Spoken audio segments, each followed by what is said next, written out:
ஏனென்றால் நம்முடைய அண்ணன் மாவீரன் அவர்களை பற்றி ஒரு சில கருத்துக்களை இங்கே சொல்ல வேண்டிய கட்டாயம். ஏன்னா நிறைய பேர் மாவீரனை பார்த்திருக்க மாட்டாங்க, பேசியிருக்க மாட்டாங்க.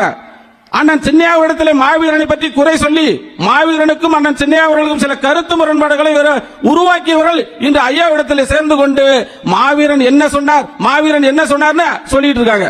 மாவீரன் அவர்கள் என்ன சொன்னார்கள்?